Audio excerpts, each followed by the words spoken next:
Today we're going to go over the newest updates done to Wave Alchemy's Pulse and Glow reverb plugins. So this will be update version 1.1 for Pulse and version 1.2 for Glow. There's a lot of cool features added, so let's jump right in. So I've got both the plugins opened up, and basically we took all of the features from Radiance and Dawn and added them to Pulse and Glow as well. So as you can see, I click into here and our preset browser has the tags, it has all the favorites. You can do show favorites only. And then we also have the search bar here. So if we're looking for something from before, say dark, we have all of our dark presets there. So the next feature added to these plugins is that we now have a new modulation. So if you remember before, we only had a flux, but now we have an ensemble as well. So let me just play this one shot and we'll see what it sounds like.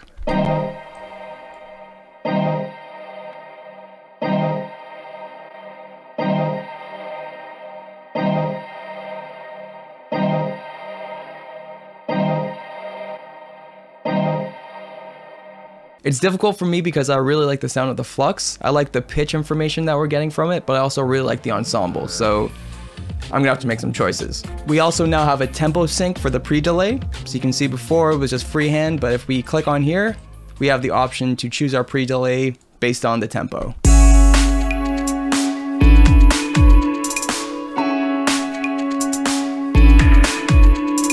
Very cool feature that was actually asked for by many of you. So if any of you have any features you'd like to see in some Wave Alchemy plugins, let us know in the comments down below. So I personally really like when a reverb plugin has a width option, and what's really cool about these plugins is that when we click here into FX, we have our width, but we also have our low width and our high width. And we have this X over right here that'll let us choose which frequency our crossover is going to be. So right now I just have my width at 100% mono for the high end, and then my low end I have 200% wide, just so that we can really hear what's happening.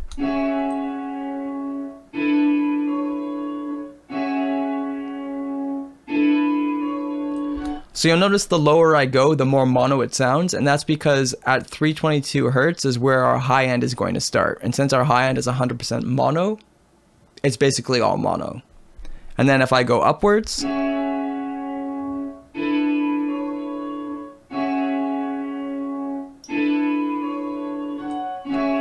everything below our 6.4 kilohertz becomes our low end. That's why everything's sounding wide again.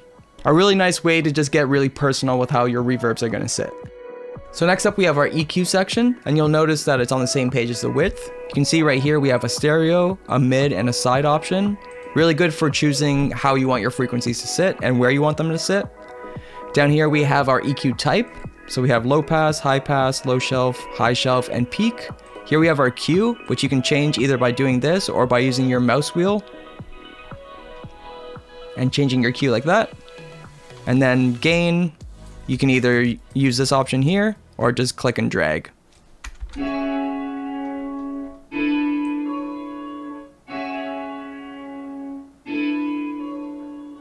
So right now I'm going to show you how to use the gate section to create one of those gated snare sounds. Super popular technique in like synth pop, 80's rock, and a ton of modern genres. So right now I'm going to show you what it would sound like over a metal song that I'm working on. So I have Pulse open on my snare auxiliary track. It's super handy to have a long reverb if you're going for the gated sound, because we want a big explosion, but we don't want it to naturally decay. We're cutting off the decay using the gate.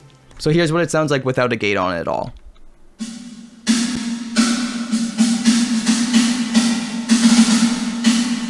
And this sounds cool, but I do want to gate it. So let's go into the effects section here.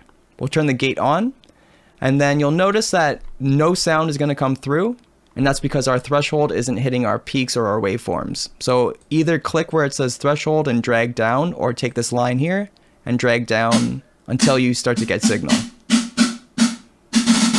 So that's good, and now we just move the hold until we're happy with the length.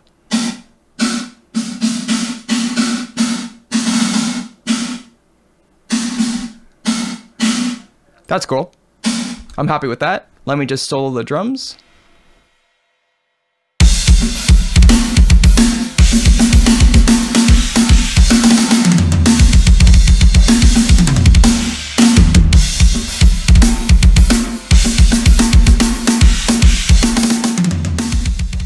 Next, let's go over the characters functions. You can see that we have clean, gritty, and vintage. Clean is supposed to be clean and transparent.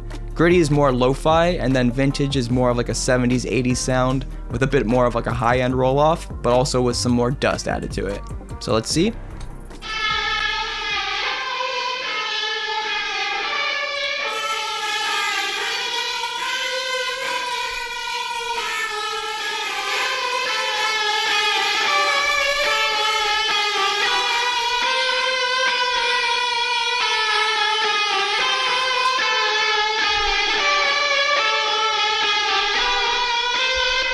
All really cool, and you have whatever options you want to use. So that will be all for today's video. We currently have a bundle going on with all the reverbs, so if you're interested in picking up one or the whole bunch, check out the link in the description. And again, we want to hear from you. If there's any kind of content that you want to see from this channel in the future, let us know in the comments down below. Thank you so much. Remember to stay creative, and we'll see you next time. See ya.